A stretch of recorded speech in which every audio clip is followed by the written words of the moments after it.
It's 10 o'clock. This is Sky News at 10, our top story.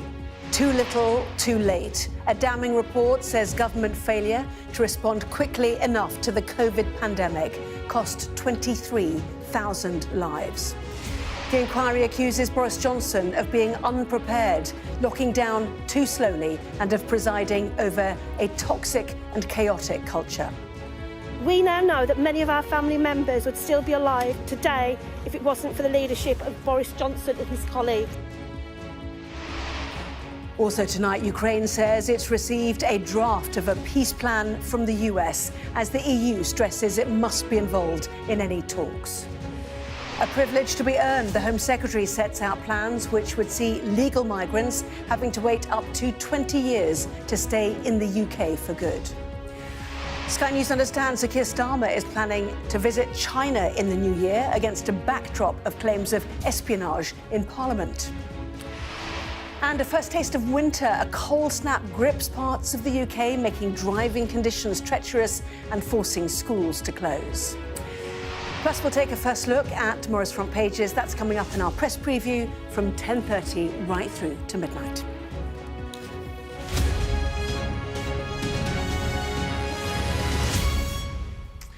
Hello, good evening. We begin tonight with the damning conclusion from the COVID inquiry that 23,000 lives could have been saved if the country had been locked down a week earlier. The inquiry's chair, Baroness Hallett, lays blame with all four UK governments for failing to respond soon enough to the seriousness of the pandemic. There's particular criticism for the former Prime Minister, Boris Johnson, who she said presided over a toxic and chaotic culture at the heart of Number 10. Tonight, relatives of those who lost loved ones said it was devastating to think of the lives that could have been saved, accusing Mr Johnson of putting his political reputation ahead of public safety. Our health correspondent, Ashish Joshi, reports. You must stay at home. Communities will become immune to it. A protective ring around our care homes. An eat out to help out discount. A government battling an unprecedented health crisis. But it acted too slowly and it failed to understand the danger posed. I can summarise my findings of the response as too little, too late. All four governments failed to appreciate the scale of the threat or the urgency of response it demanded in the early part of 2020. I was at a hospital the other night where I think there were actually a few coronavirus patients, and I shook hands with everybody. The report says 23,000 lives in England alone could have been saved if the first lockdown had been imposed a week before it actually was, and that the Department of Health and Social Care misled the public by giving the impression that the UK was well prepared for a pandemic. For bereaved families, Baroness Hallett's findings are bittersweet. They feel absolved but pained by the failure of government. Naomi's mother, Christina, died alone in hospital in January 2021, and this is the last photo of her taken at Christmas. I feel vindicated that she has set out the absolute failure of leadership at the very top of government. I hold Boris Johnson responsible for my mother's death in January 2021, and she sets out really clearly the terrible mistakes, the delays, the ignoring of scientific advice. It was a mix of a lot of the wrong people in the wrong job, decades of accumulated power, no real scrutiny in sight. The report singles out the then Prime Minister Boris Johnson and his key advisor at the time, Dominic Cummings, for creating a toxic and chaotic culture at the heart of government. And the government's Eat Out to Help Out scheme has been criticised for its role in the second wave of the virus. And Baroness Hallett found there was no lockdown exit strategy and no planning for a second wave. Giving evidence to the inquiry in 2023, former Prime Minister Boris Johnson said he was sorry for the pain and loss of COVID victims.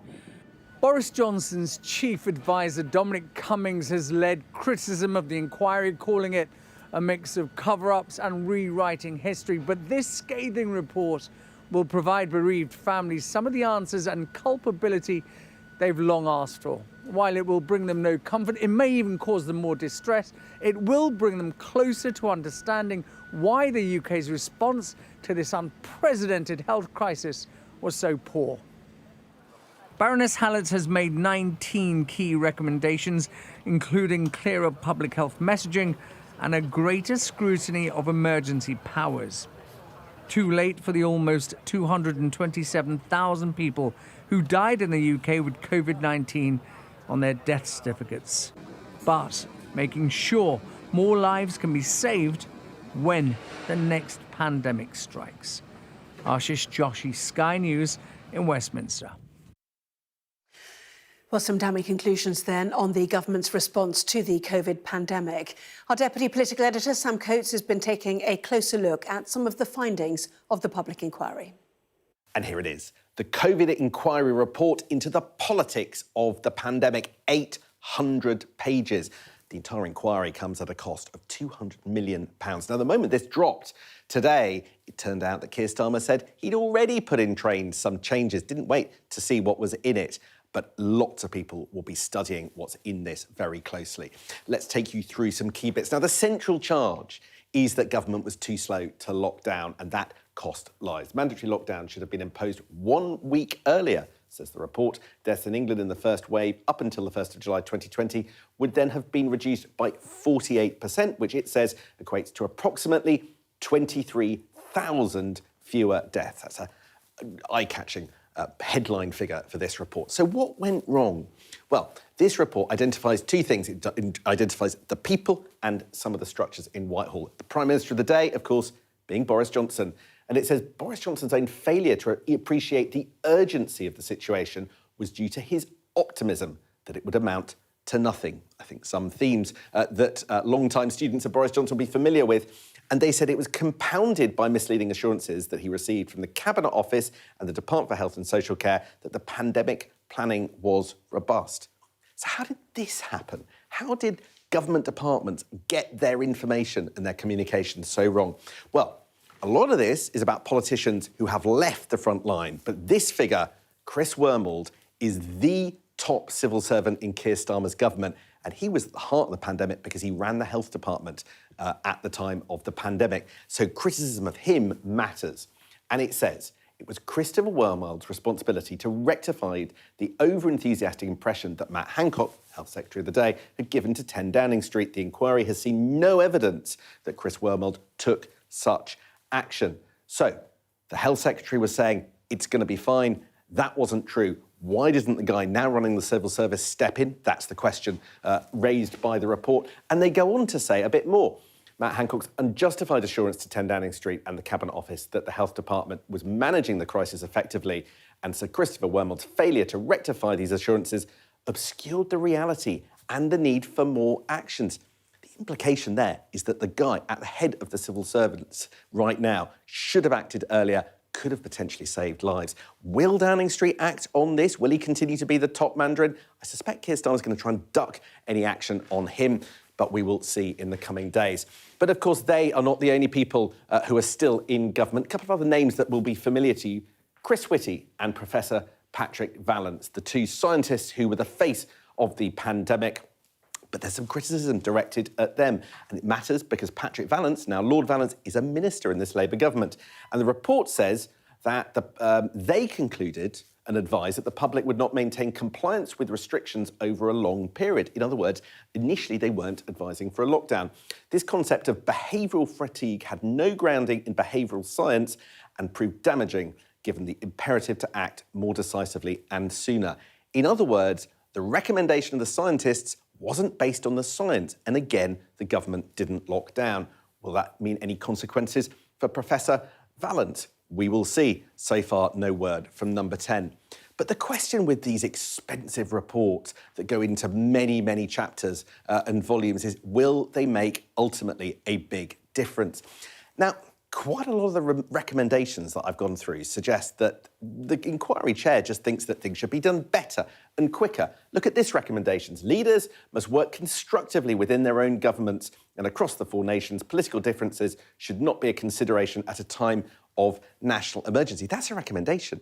In other words, just do things better, Do things smarter and don't argue. I mean, which politician wouldn't agree with that? But in the heat of a pandemic, is it realistic to imagine that a recommendation like this will make any difference at all? That's what we will find out in future. Sam Coates, well, let's bring in our health correspondent, Ashish Joshi, then, who joins me now. So how would you rate, then, the severity of how the inquiry has given its verdict on how politicians behaved? If it's a scale of 0 to 10, with 10 being scathing, I'd rate it at an 11 or 12. Look, nobody expected Baroness Hallett's to come out with such a damning report. Okay, we've sat through months of the inquiry. We've listened to her demeanour while she's chairing the inquiry. She's been there. She's listened to witnesses who have treated the whole proceeding with complete contempt. And never was there an indication that she was compiling this report to publish today to say that the government failed from the beginning right through to the end. Every step of the way, there was failure at the heart of government. Boris Johnson is named in this. Dominic Cummings is named in this. They're talking about the toxic culture. We're talking about the breakdown of rules. You know, ministers who broke lockdown rules, who undermined public confidence. We had the Department of Health who were sending out messages to the country saying, we're in control, it's fine, we're prepared for the pandemic, when they clearly weren't. So to go that far and say this is a complete failure from government, letting people down and allowing or not being able to prevent all of these deaths, tens of thousands of deaths, that's as bad as you can get for any sort of report. This is Module 2. This isn't even the final report. This is Module 2 looking at governance, and there was no governance. That's a problem. The 4 devolved nations not talking to each other, policemen who couldn't interpret the rules. They didn't know whether the law was being broken or not being broken. So every step of the way, all the way through from not recognising the threat that was posed at the beginning, when the rest of the world understood what was happening, we clearly didn't, all the way through until the vaccine. And even then, she goes on to say, had the vaccine not proved as good as it was in dealing with the virus, and had Omicron, remember the latest variant, not been as powerful as the previous variants, she said the impact would have been disastrous. What does disastrous mean? It means tens of thousands of more preventable deaths. So when you look at the report, all of these pages, 800 pages, there is nothing in there which says the government did a good job. It was a mistake after mistake after mistake. And really, when you had Downing Street in chaotic, shambolic, ministers not trusting each other, the cabinet was sidelined, the scientists weren't listened to. The people who were watching this, who lost loved ones, must think, what on earth was going on at the heart of government? Ashish, thank you. European diplomats appeared blindsided today by revelations that Russia and the US have drawn up a peace plan for Ukraine, which includes significant Ukrainian concessions. The White House confirmed it's been in the works for a month, and Secretary of State Marco Rubio has been involved in meetings to brief Ukraine. And although Europe and Ukraine appear to remain on the sidelines of this deal-making, President Zelensky said tonight he is ready to work on the US-backed plan. Ukraine needs peace, and Ukraine will do everything to ensure that no one in the world can say that we are undermining diplomacy. This is important. Well, our Moscow correspondent Ivor Bennett has this report. The talk is of peace, but he was dressed for war. On a rare visit to his troops, Vladimir Putin had a message that Russia has no intention of backing down. We have our own tasks, our own goals. The most important of these is the unconditional achievement of the goals of the special military operation and the fulfillment of the objectives set before us. And it's clear Russia's on the offensive at the negotiating table too. In Kyiv, American officials presented Ukraine with a new peace proposal, drawn up after holding secret talks with Moscow. Nice to see you. You're very welcome. We are thankful to President Trump. Best regards to him. President Trump and our Vice President pass along their very best. Warm words, but not good news for Kyiv. The proposals reportedly include the surrender of the Donbass, which Russian forces are yet to occupy the whole of, and limits on Ukraine's armed forces, both of which are major concessions for Kyiv. But the White House has defended the deal. It's a good plan for both Russia and Ukraine, and we believe that it should be acceptable to both sides, and we're working very hard to get it done. It's only a month since the Kremlin appeared to have fallen out with the White House. A second summit between Vladimir Putin and Donald Trump was abruptly cancelled by the US president, remember, after Russia's refusal to make any concessions. And that was followed up with sanctions. But now it appears to be all change again. Moscow's apparently back in Washington's good books. Reports of the secret talks have caused concerns in Europe and warnings that they must have a seat at the table.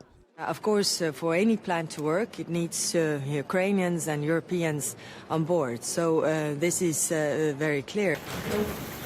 There was some contact between Russia and Ukraine away from the battlefield. The two sides exchanged more bodies of dead soldiers.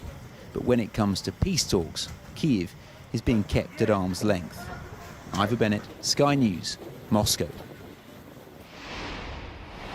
Well, live to Washington then, and our US correspondent Mark Stoner. Tonight, Mark, the White House making clear we've seen just one side of this, but that side was very difficult reading for Ukraine. Yeah, a few points. I think, first of all, it was clear from what Caroline Levitt said, precisely that this is just one side, although it is being presented kind of as a plan, so that is somewhat confusing. What she also said, and I'm looking here, she said we're both working with both sides equally. She emphasised that. And she said we're trying to ascertain what it would take from both sides to get to the point of peace. Well, yeah, you kind of imagine they would have tried to work that out a long time ago, but they're still working it out. Now, that tallies with what the Ukrainians have told here in Washington told me yesterday, that they believe that this plan that has been leaked, yes, it is something that's been cooked up between the Americans and the Russians, but they also believe that it is part of an American plan to try and see precisely where Russia is right now, present that to the Ukrainians, get something from them as well, and then put it all together. So in that sense, it's kind of, where we have been for a long time. But what I think is also interesting is when you read between the lines of what you put, the clip you played of Zelensky just before Ivor's report. That was one bit of a longer statement. And I kind of got the sense from it. I mean, he was reacting to the fact that the war secretary, the secretary of the army, I should say, had gone to Kyiv, quite a junior politician sent by Trump to go to Kyiv. And he said it was an important delegation. Well, not really. He said it was a serious conversation. You could read into that. Perhaps it wasn't. He didn't think it was that serious from the American side. And then he went on to make some points which to me suggested that he was trying to tell the Americans everything that you've suggested is not going to work for us, because he then listed what he says Ukraine needs, which is clearly not to reduce its armed forces, is not to cede land that it hasn't doesn't control. And then interestingly, he said that he'd spoken with the Finnish president, Alexander Stubb. Now, that's telling, because the Finnish president, Stubb, is very close to Donald Trump. He's one of these people seen as a Trump whisperer, plays golf with Trump. Zelensky spoke to him today. So I think that's important. The sense I got from that statement from Zelensky was, no thanks, Mr. Trump. We need to go back to the drawing board. Mark, updating us there in Washington. Thank you. The Home Secretary has been back at the dispatch box in the Commons to talk about migration for the second time this week. This time, Shabana Mahmood announced the biggest shake-up the UK has seen to the legal migration system in 50 years. Well, the changes will impact 2 million people who have arrived legally in the UK since 2021. The applicant must have a clean criminal record. Secondly, they must speak English to A-level standard. Thirdly, they must have made sustained national insurance contributions. And finally, they must have no debt in this country. While these criteria set the bar that everyone must meet, there are a series of other tests that have today been published for consultation. And these either add or subtract from the 10-year qualifying period. Well, let's speak to our chief political correspondent, John Craig, who's at Westminster. So spell it out for us, John, if you can. How would people be impacted by this? Well, most people would have to wait much longer to get their citizenship or the right to stay in this country. There's like a sliding scale, really, anything from 5 years up to 20 years in some cases. So it's on top of the crackdown on asylum seekers on Monday, we've now got this crackdown on legal migrants who come here and stay. Now, the Home Secretary talked about the biggest shake-up for 50 years. She said that migration will always be a vital part of Britain's story. The scale of arrivals in recent years has been unprecedented. She hit out at the so-called Boris wave of immigration post-Brexit. She said that the previous Conservative government had an open borders policy. She said to settle in this country is not a right but a privilege. It must be earned. And she said she was replacing a broken immigration system. For the Tories, in the exchanges in the Commons, Chris Philp, the Shadow Home Secretary, said it was a cut and paste of Conservative policies that Labour had opposed previously. It was significant that there was not the hostile response from the Labour benches that there was earlier in the week over the asylum crackdown. So it's been you can say it's been a good week for the Home Secretary, and of course the Shadow Home Secretary said it would do her leadership hopes no harm at all. It was all part of her leadership bid. Well, for the Prime Minister, John, his focus switching to the G20 summit in South Africa. But tonight, new details released of another measure to come in the budget to tackle the black economy, all part, I guess, of this migration squeeze. It is, yes, part migration, part economy. The government is tackling or planning to tackle what they call the shadow economy. Dodgy car washes, nail bars, takeaways. They'll face justice as part of what the government's calling a new crackdown. That's going to be announced by the Chancellor in the budget, which is next Wednesday. There's going to be a new team of investigators reporting into something called the Fair Work Agency, and they'll get £1 million to root out and firms that are flouting employment and tax laws, according to the government. The new team will coordinate with the immigration enforcement teams and HMRC. So, yes, part economy, part immigration, more measures to try and crack down on the black economy, the shadow economy, and of course also at a time when the government is still struggling to get its employment rights bill through the House of Lords, in the middle of ping pong at the moment. Tories and other peers are opposing it. It also will boost the employment rights of some of those people as well. So a measure with quite a few aims and objectives coming in the budget: immigration, economy and workers' rights. John, updating us there at Westminster. Thank you. Predatory ex-Met police officer David Carrick has been handed a 37th life sentence after being found guilty of more sex offences. Carrick was sentenced at the Old Bailey for molesting a 12-year-old girl in the 1980s when he was a teenager and raping a former partner 20 years later. He's already serving a minimum of 32 years after being unmasked as one of the UK's worst sex offenders, having admitted to crimes against 12 women over 17 years. Fire has disrupted the second-to-last day of the COP climate summit, forcing the entire venue in Brazil to be evacuated. It has since been brought under control after breaking out in the pavilion area, where countries set up stalls made mainly from canvas and fabric. There are no reports of injuries. The Armed Forces Minister has doubled down on warnings to Russia about what the government says is a spy ship spotted on the edge of British waters. Al-Cairns told the Commons that the ship called the Yantar will not go unchallenged. Crew members have been accused of pointing lasers at patrolling RAF fighters. The Kremlin has told Sky News that it has no information regarding this incident. The funeral has been held in Washington for the former US Vice President Dick Cheney, who died this month, aged 84. Guests included the man he served under, George W. Bush, and fellow ex-President Joe Biden. Donald Trump, a fierce critic of Cheney, was not invited. Sky News understands the Prime Minister is preparing for a likely visit to China in the new year. Two sources have told our political editor Beth Rigby that Sir Keir Starmer will make the trip at the end of January. It's likely to be controversial given the UK's fractious relationship with China, made worse by recent allegations of spying in Parliament. Beth has been speaking to Baroness Harriet Harman on our Electoral Dysfunction podcast. I've also picked up from some senior sources that there is a China trip in hand and the Prime Minister could be going to China in January. We've had this from a couple of different sources.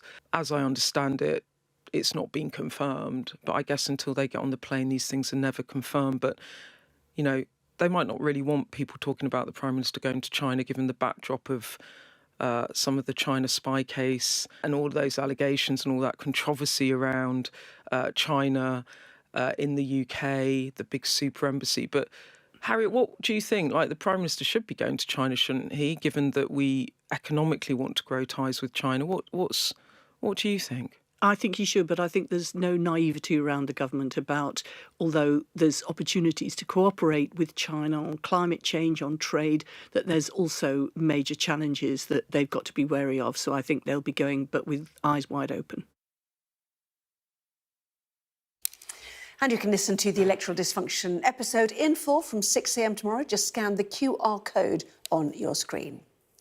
Now, freezing weather gripping large parts of Britain will continue into tomorrow after snow closed dozens of schools, cut power and brought gridlock even to roads. An amber warning for snow in north-east England has now been lifted, but yellow ice and snow warnings persist, including for eastern England, southwest and northwest Wales and huge swathes of northern Scotland. Here's our North of England correspondent, Shingi Marike. This was the first glimpse of winter on its way. Parts of Britain blanketed in snow. From hills in the Scottish Highlands to the Yorkshire moors. Across the country, there were a number of weather warnings in place. The snow being enjoyed by some, causing issues for others, with schools closed and roads blocked. Pickering in North Yorkshire was in the amber zone, where some of the worst weather was felt. It took a community effort to keep people moving, with local farmers helping clear the roads. We caught up with one we'd seen earlier in the day. He'd been out for hours. I got up at 3 and I was out at past. I started with a gritter and swapped a snowplough, just getting some lunch, and then I'm going back again. I've been towing cars out this morning. If you need an ambulance or a doctor or anything, you have to get them there. This is the first real cold snap of the season, and for plenty of people it's simply a chance to have fun. Places like this will look picturesque, but there will also be pockets of the country facing real disruption too. That disruption will impact people like Lisa, who runs a butcher shop in Pickering. Everything we get is from North Yorkshire, so, you know, we're not getting deliveries. It's hard to run a business because people expect you to have the food in. Lisa's shop is supplied by her family farm. It's just 2 miles from town, but at times they feel cut off and isolated. My husband is currently trying to get water to the animals because we've had no electric all night. In the towns and the moors above Pickering, the snow continued to fall throughout the day.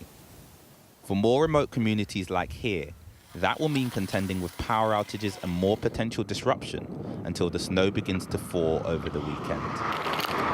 For plenty of other people, though, today would have been the perfect sign that the seasons are changing. Shingi Marike, Sky News in North Yorkshire.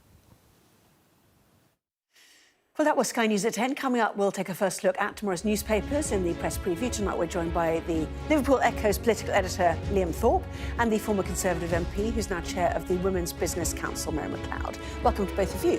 So, among the stories, we'll be discussing this on the front of the Eye. Its headline, Johnson's toxic leadership blamed for 23,000 deaths. Talking about that and more, of course, when we come back.